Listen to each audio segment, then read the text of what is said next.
I pushed the door open and froze. Of course it was her.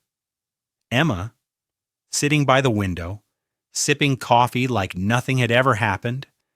My heart did that stupid flip it always did when I saw her. I cleared my throat. "Emma?" I said, forcing a casual smile. She looked up, her eyebrows rising just slightly. "Oh, hi." "Hi?" I echoed, feeling every ounce of awkwardness settle in. I gestured toward the chair across from her. "Mind if I—" She shook her head. "Go ahead." I slid into the seat, careful not to brush against her arm. "It's been a while." "Yes, it has." Her voice was calm, but I noticed the slight tremor in her fingers around the mug. My chest tightened. Before I could say more, Rachel appeared, carrying a stack of papers. "Mr. Carter, these are the files you asked for." "Oh." She froze mid-step. Emma's eyes flicked toward Rachel. "Hi, I'm Rachel," she said politely. "Nice to meet you," Rachel replied, smiling innocently. I smirked inwardly. She had no idea how charged the air already was. I waved her off. "Thanks, Rachel. You can leave us for a minute. I'll catch up with you later." Rachel hesitated but nodded. "Sure." She left, closing the door softly. "Nice assistant," Emma said, a small smirk playing at her lips. "She's good at her job," I said, keeping it neutral. "Better than some people I know." I caught her glance, and I swear I saw a flicker of amusement. Or was it guilt? Emma raised an eyebrow. "Better than me?" I laughed, a little too loud. "No, don't get ahead of yourself."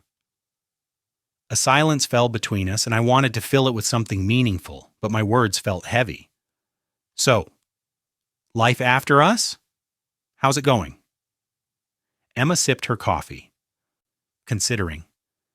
"Surviving. Work's busy. You?" "Same," I said. "Busy, distracted, and apparently very bad at avoiding exes in coffee shops." She laughed softly, a sound I'd missed more than I cared to admit. I guess fate has a sense of humor.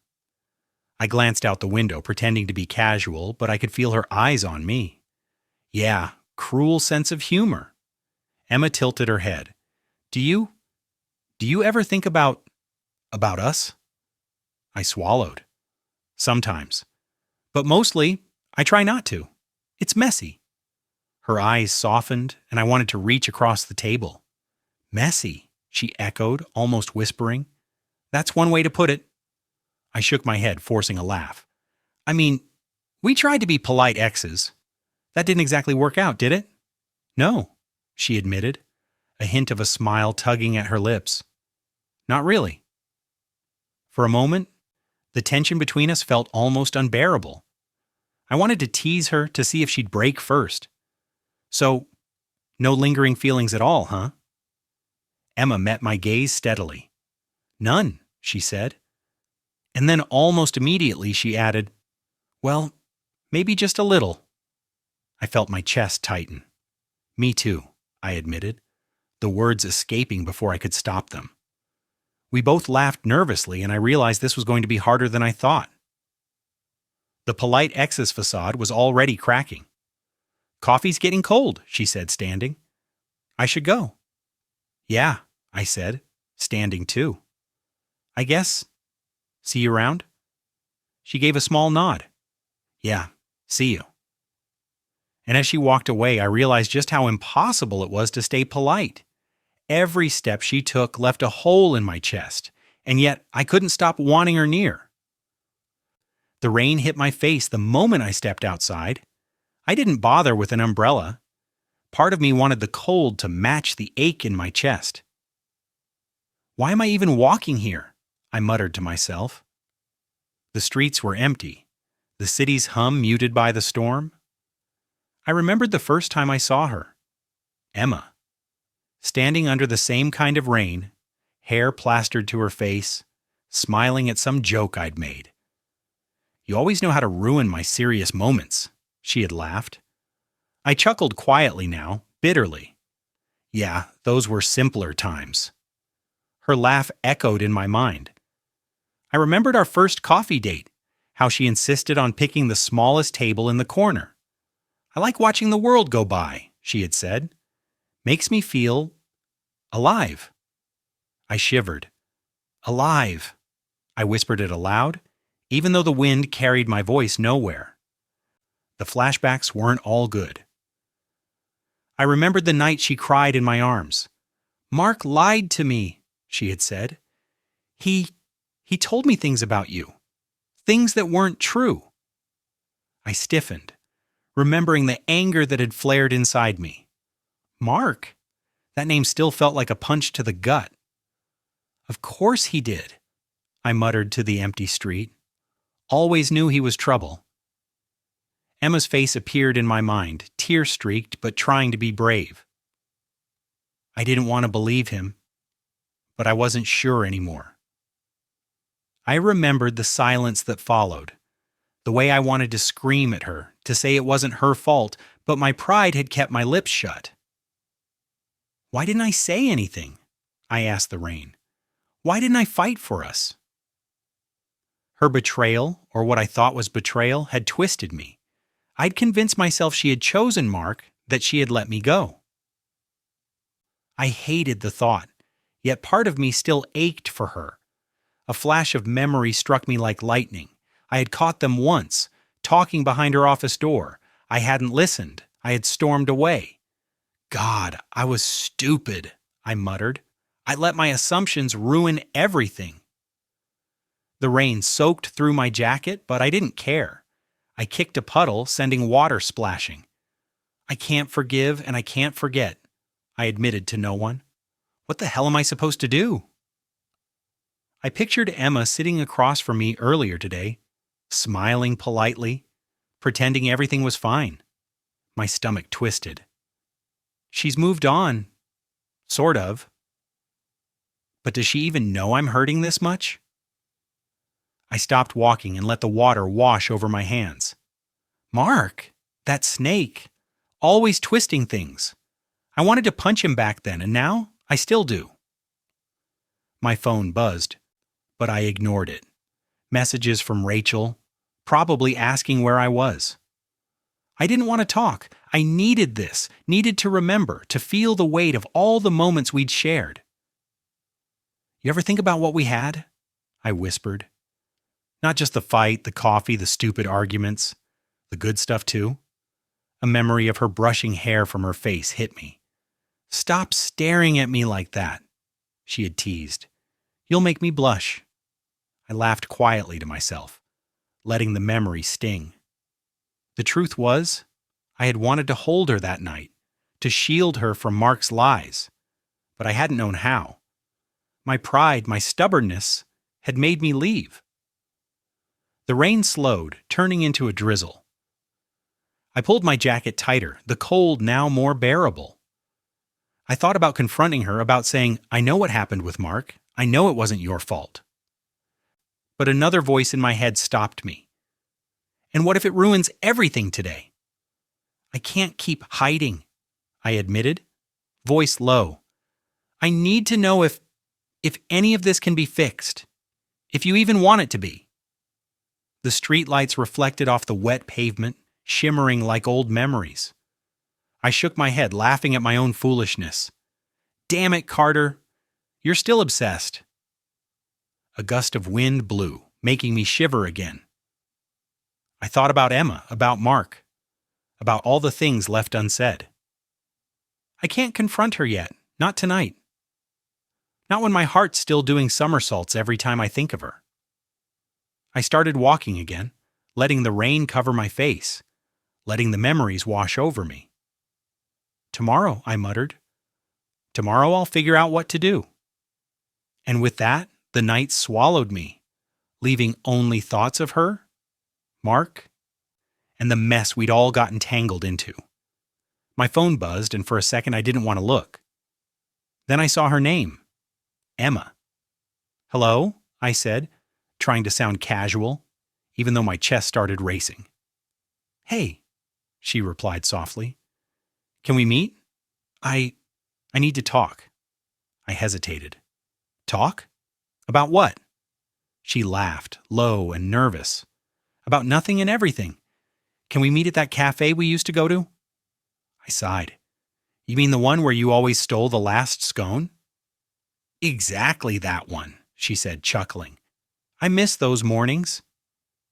I ran a hand through my hair. Fine, I'll be there in 20. When I walked in, she was already seated, stirring her coffee absent-mindedly. Her hair fell perfectly, her eyes catching the light in a way that made my chest tighten. Hey, I said, sliding into the seat across from her. Hey, she replied, voice soft, almost a whisper. We both paused, neither knowing how to start. I cleared my throat. So, you called. You want to talk? I do, she said, looking down at her mug. It's complicated, I guess. Complicated? I raised an eyebrow. Since when did anything with us not qualify? She laughed, a little embarrassed. Touché. We sipped our coffee in silence for a moment, and I noticed the little things. The way she tucked her hair behind her ear, the crease in her forehead when she frowned. My hand itched to reach out, to brush it away, but I didn't. Do you remember that morning? I said quietly, when we got caught in the rain and ended up laughing like idiots under the awning. Emma smiled, eyes lighting up. How could I forget? You looked like a drowned cat. Drowned cat? I laughed. I had style. Sure, she teased, smirking, style dripping all over the sidewalk. The tension between us was thick, but our conversation flowed naturally. Small memories, shared jokes, old arguments. They all slipped out, masking the deeper undercurrent. You know, I said, leaning slightly closer, I thought I'd be over you by now. Clearly I was wrong. Her eyes widened slightly, then softened. Me too, she admitted. I thought I'd moved on, but seeing you talking like this, it's hard to pretend. I swallowed hard. It's more than hard, Emma. It's impossible. She glanced at my hand, inches from hers, and I felt the pull, the desire to bridge the gap. My heart hammered. I almost touched her, almost let it happen, but I stopped myself at the last second. I shouldn't, I started, voice rough. Don't, she whispered, shaking her head. We're crossing boundaries just by being here. I leaned back, running a hand over my face. Yeah? Yeah, we are. The cafe was quiet, people around us oblivious to the tension that crackled between us. I wanted to laugh and curse at the same time. We're polite exes, right? That's the rule. Emma smirked, a little sad. Polite exes who can't stop thinking about each other. I chuckled, feeling a mix of guilt and exhilaration. Guilty as charged. I'm scared, she said suddenly, voice low. Scared that if we cross this line, we can't go back. I leaned forward, studying her face. I know, but I also know I don't want to go back. Not really. Her eyes softened, and my chest tightened. Me neither, she admitted, almost reluctantly. We lapsed into silence, sipping our coffee, letting the weight of unsaid words settle around us. The tension was unbearable and electrifying, a reminder that neither of us had truly moved on. Finally, I stood, the moral conflict waging inside me. I should go, I said, though part of me wanted to stay, to see what would happen if I ignored all the rules. She nodded, a faint smile on her lips. Yeah, I should probably head back too. As we walked out of the cafe in opposite directions, I realized the truth. Desire doesn't follow rules. It doesn't care about polite exes. And neither of us had the strength or the will to resist it. I didn't mean to see them together, I swear I didn't. But there they were, Emma and Mark, leaning close over some papers in the corner office. My chest tightened like someone had punched me. What the hell? I muttered under my breath, stepping closer. Emma looked up first, eyes widening. Carter? Explain, I said, voice low, sharp. Now. Mark smirked, leaning back in his chair. Whoa, no need to get dramatic, it's just business. Business? I repeated, my voice rising. You call sneaking around behind my back business? Emma's lips trembled. It's not what you think, not what I think, I snapped. I literally watched you whispering to him in private. And you're telling me it's not what I think? Mark chuckled, leaning forward. Carter, relax. It's professional. We're discussing the new project. I laughed bitterly. Professional? You're sitting too close to my ex to call it professional, Mark. Emma's hand brushed mine as if to calm me, and I pulled away instinctively. Don't, I said. Don't touch me. Carter, please, she whispered. Let me explain. I threw my hands up. Explain? Go ahead. Convince me you've been sitting there plotting nothing while I stew in my own anger. Emma's eyes filled with guilt. I was scared. Scared of losing my job. Scared of how close he was. I didn't want you to think I'd chosen him over you. I laughed, a hollow sound. Chosen him? You think I wouldn't notice you meeting him behind my back? It wasn't like that, she cried. I swear, I didn't even realize. It got complicated, and I didn't know how to tell you. Mark leaned back smugly. See? Nothing nefarious. Just business. Business my ass, I shouted. I trusted you, Emma. I trusted you. You did, she said softly. I know, and I hated lying, but I didn't know what to do. I didn't want to hurt you, I really didn't. I paced, fists clenched. You didn't want to hurt me? Emma, everything about this is hurtful. Seeing you with him, he's been in your life, whispering in your ear, and I'm supposed to just smile? I didn't ask for this, she said, voice shaking. I didn't want him to. He pushed, Carter. He's manipulative. I didn't know how to handle him without causing drama. I stopped pacing and glared at Mark. Manipulative. That's one word for it. I should have known better than to trust him around you. Mark shrugged. Carter, it's a free country. Can't control who talks to who. I turned back to Emma. And you? You let it happen. You didn't stop him. You let me get blindsided. I froze, she admitted, eyes downcast. I didn't know how to tell you.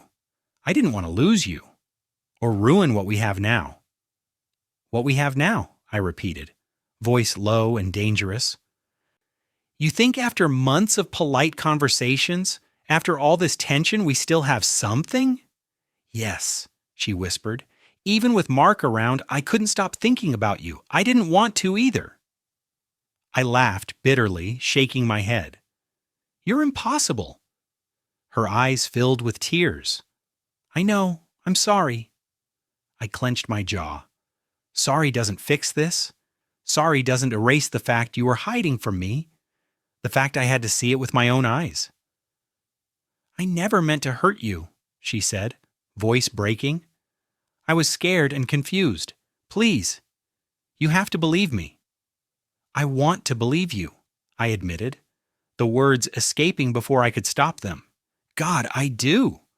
But you can't just walk back from this like it's nothing. Mark snorted. Looks like I'm in the middle of something intense. I turned to him, voice cold. Stay out of my life, Mark. If I see you anywhere near her again with anything other than professional intent, I won't just call you out. You'll regret it. Mark smirked, clearly unfazed. Noted. I turned back to Emma. I don't know if I can forgive this. I don't know if I should. All I know is I want to strangle him and hug you at the same time. She bit her lip. I don't expect forgiveness. Just honesty from now on. No more secrets. I exhaled sharply, running a hand over my face. Fine. Honesty. That's all I ask. But I need time to process this, and so do you. Her eyes met mine, pleading. I'll wait. I'll do whatever it takes to make it right. I nodded, feeling a storm of emotions: anger, betrayal, desire, longing, all mixing inside me. We'll see, I said, voice low. We'll see. And as I walked away, the taste of betrayal still bitter on my tongue, I realized something. The moral line between revenge and reconciliation had just appeared, and I had no idea which side I would choose. I told myself I needed space. I told myself distance was the smart choice. I failed at both the moment I saw Emma again. "You're avoiding me," she said, folding her arms. "I'm busy," I replied. "That's allowed, last time I checked." She smiled slightly. "You always say that when you're lying." I scoffed. "Funny. You say that like you know me." Her smile faded. "I do know you." That annoyed me more than it should have. "You knew me once, before secrets." She flinched. "You promised honesty would be enough." "I said I'd try," I snapped. "Trying doesn't mean forgetting." Silence settled between us, thick and uncomfortable. Then she laughed softly. "We argue the same way we used to." "Don't romanticize this," I warned. "I'm not," she said quickly. "I'm just saying it feels familiar." That was the problem. Everything felt familiar. The way she stood too close. The way her fingers brushed my sleeve like it was an accident. The way my body reacted before my brain could intervene. "You're doing it again," I said. "Doing what?" she asked. "Looking at me like that." She tilted her head. "Like what?" "Like you're hoping I'll break first." She didn't deny it. "Maybe I am." I laughed bitterly. "You don't get to hope anymore, Emma." Her voice softened. "I don't want to hurt you. You already did." She stepped closer. "And I'm still here." That was the line that ruined me. I turned away before I said something I couldn't take back. Later that night, I sat across from Sophia at a quiet bar, my fingers wrapped tightly around a glass I hadn't touched. "You look miserable," she said bluntly. "I'm conflicted," I replied. She raised an eyebrow. "Same thing, different packaging." I sighed. "She keeps pulling me back in." "And you keep letting her," Sophia said. "Why?" "Because I still want her," I admitted, "and I hate myself for it." Sophia leaned forward. "Wanting her doesn't mean you owe her access to you."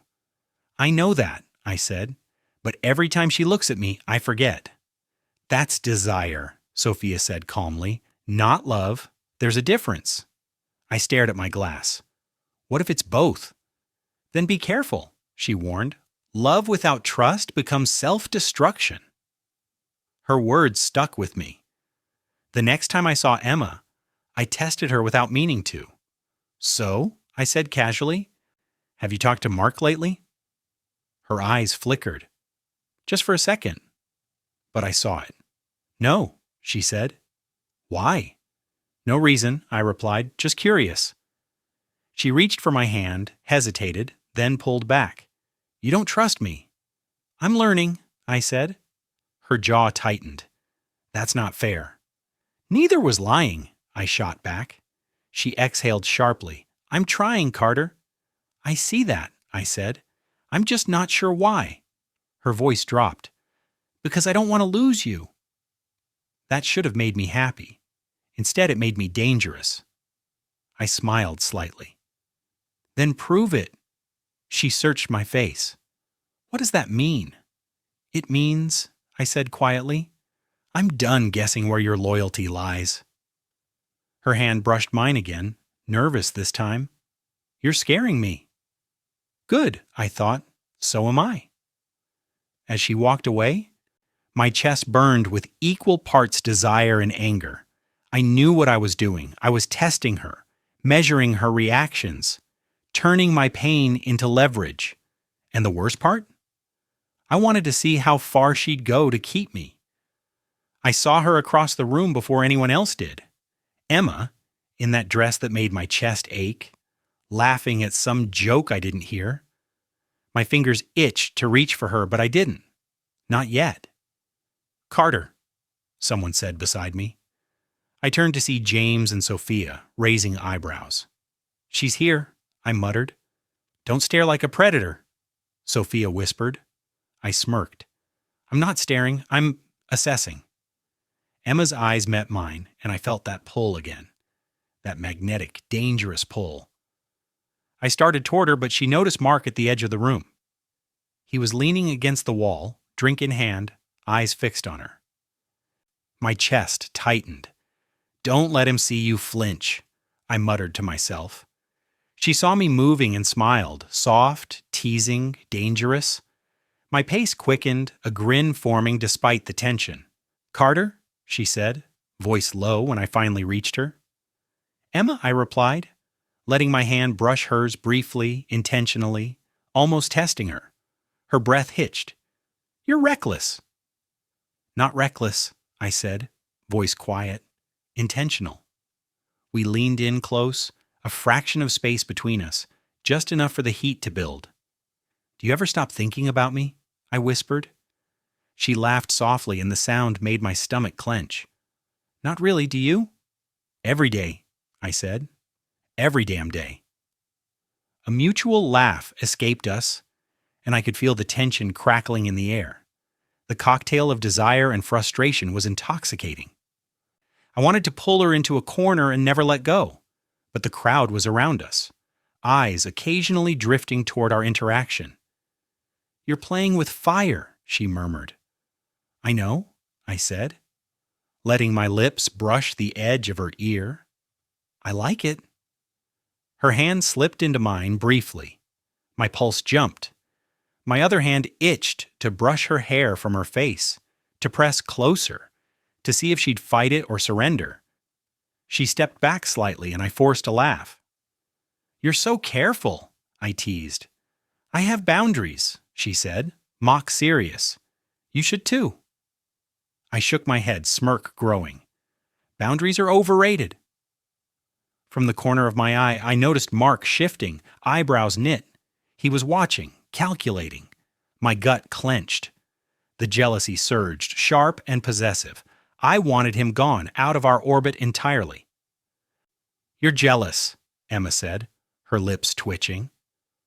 Of him? I asked, voice low. Of course I am. He's pretending to be everything I hate in him, and somehow he gets your attention. She shook her head, smiling slyly. You're pathetic. Maybe, I admitted, leaning closer again. But you like it. I hate you, she whispered, but her hand lingered. The air between us was explosive, almost reckless. We laughed, argued, teased. Our words and movements a dangerous dance.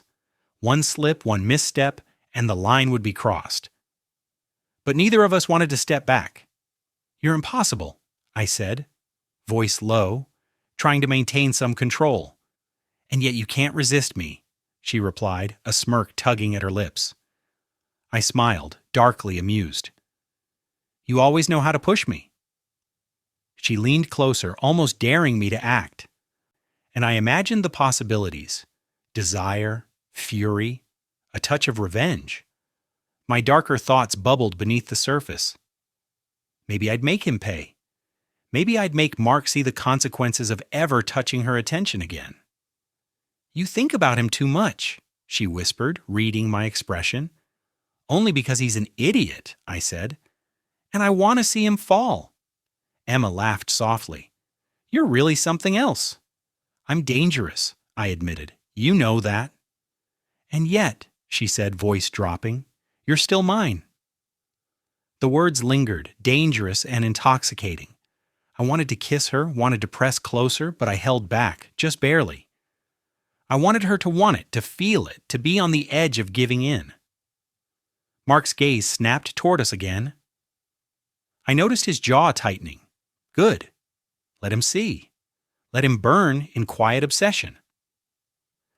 Emma tilted her head, teasing, daring me. What now?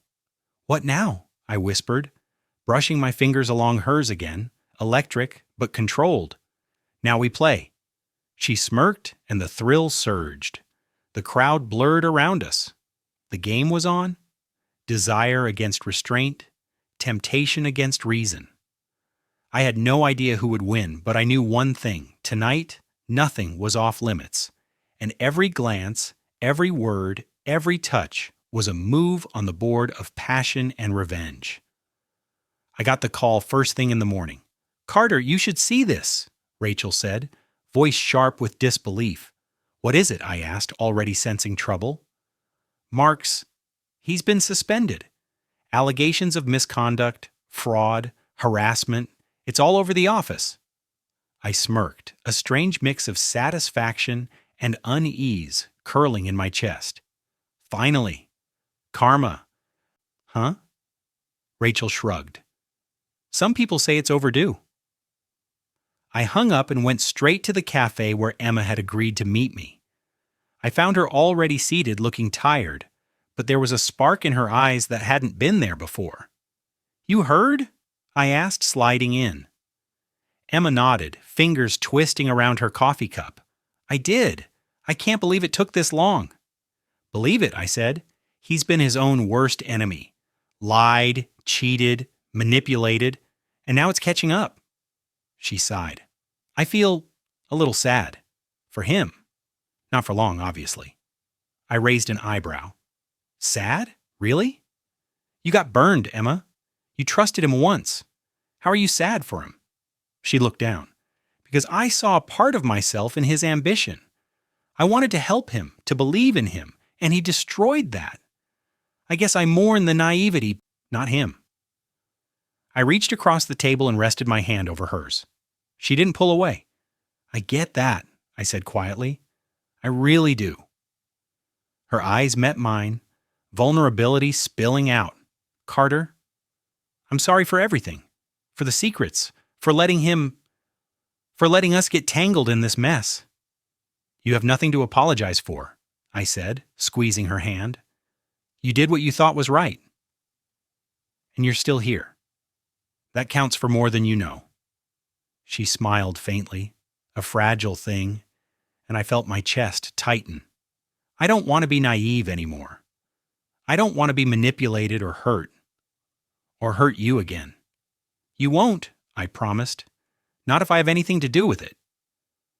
Her gaze lingered on me, and I could feel the unspoken tension, desire, trust, caution, all intertwined in that single look. I leaned back, exhaling. "You saw him at his worst. Did it change how you feel about us?" Emma hesitated. "It's clearer now. I realize what matters. What matters is honesty and integrity and you." I laughed softly, a little bitterly. And here I was, thinking revenge was fun. She tilted her head. "Isn't it? A little?" "Not really," I admitted. "Watching him fall is satisfying, sure, but it doesn't compare to seeing you safe, real, and honest with me. That's the kind of closure I want." Emma's lips quirked into a genuine smile. "You've changed," she said. "Maybe," I murmured. "Or maybe I've always known what mattered and just needed a reminder." We were quiet for a moment, just letting the weight of everything settle. I thought about Mark. Greedy, arrogant, now humbled. Seeing him stumble was oddly poetic. I could have exposed him publicly, ruined him further, but I didn't. Watching karma unfold naturally was enough. "You're not going to humiliate him more?" Emma asked quietly. I shook my head. "No, let the universe do its work. I have other things to focus on." "You, for one." Her eyes softened, vulnerability giving way to warmth. "I'm scared," she admitted, "of trusting, of letting myself hope again." "You don't have to be scared," I said. "Not with me. I'm not letting you go, not now." Her fingers laced with mine, tentative but deliberate. "And if I falter?" "You won't," I said firmly. "And even if you do, I'll be right here. We'll figure it out. Together." A small laugh escaped her. "Carter, you sound like a cliché." "Maybe," I said with a grin. but cliches exist for a reason. We leaned back, letting the warmth of our connection fill the space. The past, the lies, the manipulations, the betrayals still lingered, but they felt distant now, like storms we had survived. You were always persistent, Emma said, shaking her head, even when I tried to push you away. And you were always irresistible, I said, even when I wanted to strangle you. She laughed, soft and genuine, and I realized that this honesty, this rawness, was worth more than any revenge I could have imagined. Mark's downfall, it taught me something, I said quietly, that wanting someone doesn't give you the right to hurt them. That revenge is temporary, but love, real love, is enduring. Emma's eyes glistened.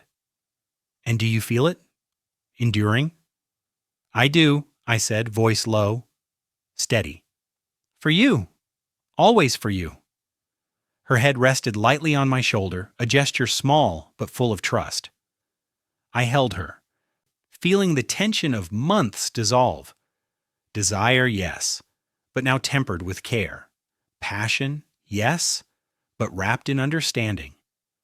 And as the world moved on around us, Mark facing consequences, the office buzzing with gossip, people whispering, I realized that the sweetest revenge wasn't humiliation. It was love, loyalty, and the quiet satisfaction of seeing truth and justice finally align. Emma stirred slightly, looking up at me. Carter, thank you for staying. Always, I whispered. The storm of betrayal had passed. What remained was us, fragile but unbroken, and a future we had a chance to rebuild, on honesty, desire, and something far stronger than revenge. The room was quiet except for the soft hum of the city outside. Emma sat across from me, eyes bright, fingers lightly intertwined. I could feel the months of tension, betrayal, and longing between us, thick as fog. Do you ever think about everything? She asked quietly, voice trembling just slightly. All the time, I admitted. The fights, the lies, the stupid mistakes. But mostly, I think about you. She smiled faintly, leaning back. I'm scared, Carter. Scared that desire will take over and we'll forget everything we learned. Then we'll remember, I said, reaching for her hand. Remember the lessons, the pain, and the truth. Desire isn't the enemy. It's a reminder of what we nearly lost. Her fingers trembled as they brushed mine. I didn't mean to hurt you. I know, I whispered, and I didn't mean to push you away. But we're here. That's what matters. She laughed softly, a sound full of relief. You make it sound so simple. Simple? I asked, smirking. No, but honest. And right now, honesty is all we need. She tilted her head, studying me. Do you still want me? I leaned closer, the space between us electric. Every day. More than I've ever wanted anything. Her lips curved into a shy smile. Even after all the betrayal, the jealousy, the games? Especially because of all of that, I said, voice low. Because we survived it. Because we're still here, and it's real. She reached across the table, her hand resting over mine. I didn't pull away, not even a fraction. I thought I could resist, she admitted. I thought I could keep my guard up. You tried, I said softly. And you were right, too. But the heart doesn't obey rules, Emma. We can only decide to be honest about it. Her eyes shimmered. Then I'm honest. I've wanted this for us for months. Even when I was scared, even when Mark was everything he was. I swallowed hard, feeling the pull of emotion, the weight of longing. I've wanted you the same way, and maybe that's what's dangerous about it. But we've learned, right? We've seen what happens when lies and pride take over. We're not those people anymore. She nodded, quiet for a moment. Then she whispered almost inaudibly, "I love you." The words hit me, simple and devastating. I felt my heart surge, my chest tighten. "I love you too," I breathed, voice thick. And I've never been more sure of anything. Her hand slid over mine, thumb brushing my skin, tentative but certain. "So, what now?" "Now," I said, leaning closer until our foreheads touched. "We move forward, honest, aware, and together. No games, no secrets, no mark." Her laugh was soft, almost a sigh. "No mark," she agreed. I could feel her heartbeat, rapid and warm. Desire hummed beneath the surface, but so did understanding and trust. We had survived betrayal, jealousy, and manipulation. What remained wasn't just passion. It was something deeper, something real. "I don't want to repeat our mistakes," she said, voice trembling. "But I also don't want to fight the pull between us." "Then don't fight it," I whispered. "Not when it's this honest. Not when it's this right." Her lips found mine, gentle at first, exploratory. I didn't hesitate. Every memory, every longing, every regret funneled into that moment. We kissed like it mattered, because it did. Every hesitation, every pause, every suppressed desire broke free. But it wasn't reckless. It was careful, tender, and aware. When we pulled apart, we were both breathing hard, eyes locked. "We're different now," she said. "I know," I replied, smiling faintly. "Better different, wiser, and still wildly drawn to each other." She laughed, leaning her head against my shoulder. "I guess desire never really takes a break, does it?" "No," I admitted. "And I don't think we want it to." The room was quiet again, but this time the quiet was comfortable, intimate. Outside, the city carried on, oblivious to the storm of our past and the peace of our present. Later, Sophia and Rachel joined us briefly, offering smiles, teasing words, and quiet acknowledgement. "You two actually made it through the chaos," Sophia said, half laughing, half impressed. "Barely," I muttered, letting my hand find Emma's again. Rachel smiled. "I'm glad you found your way back."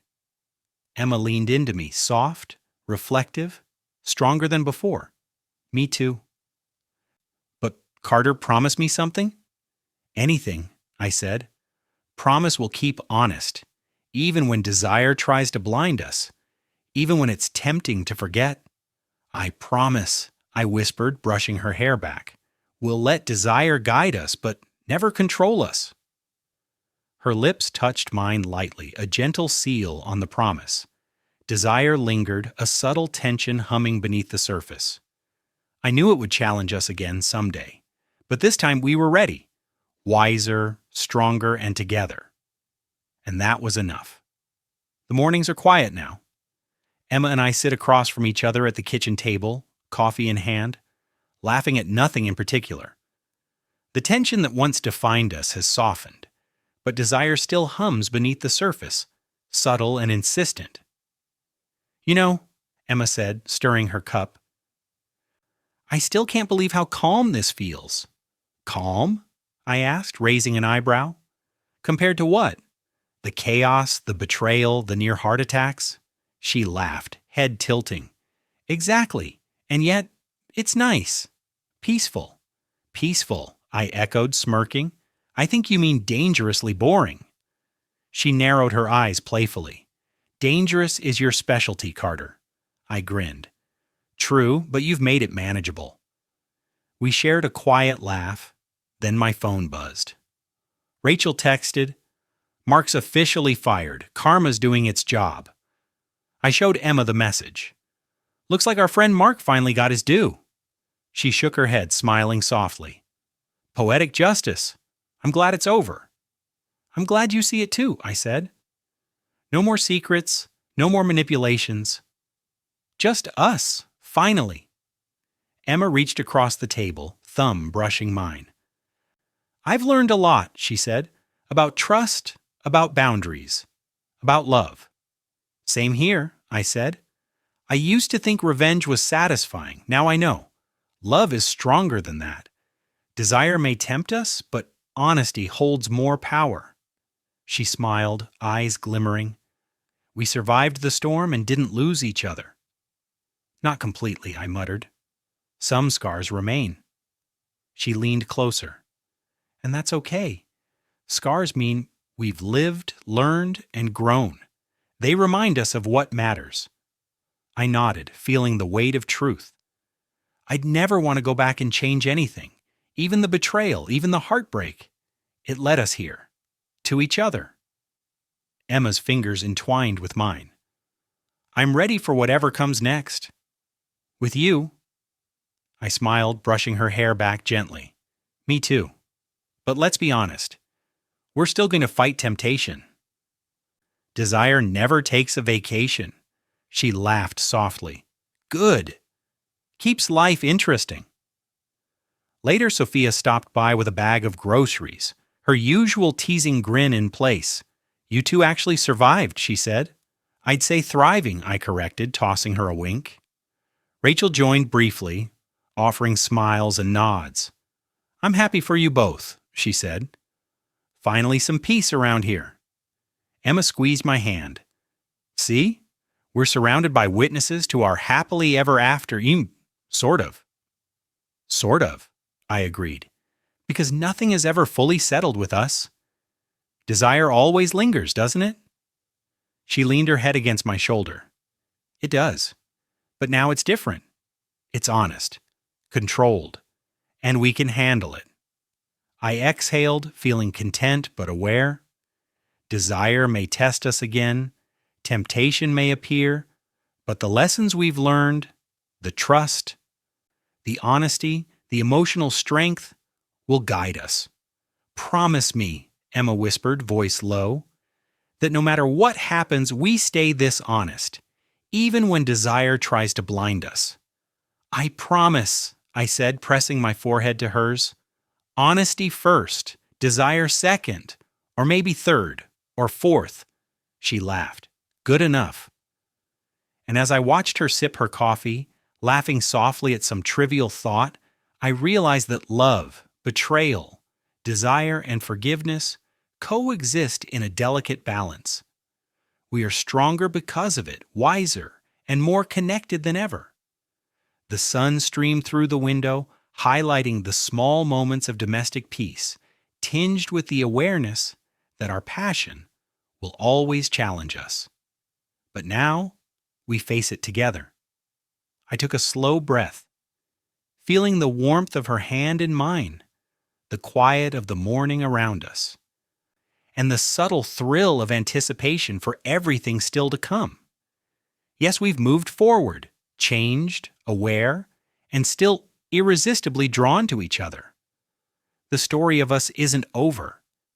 It's just beginning, tempered by honesty, and guided by the lessons we've survived.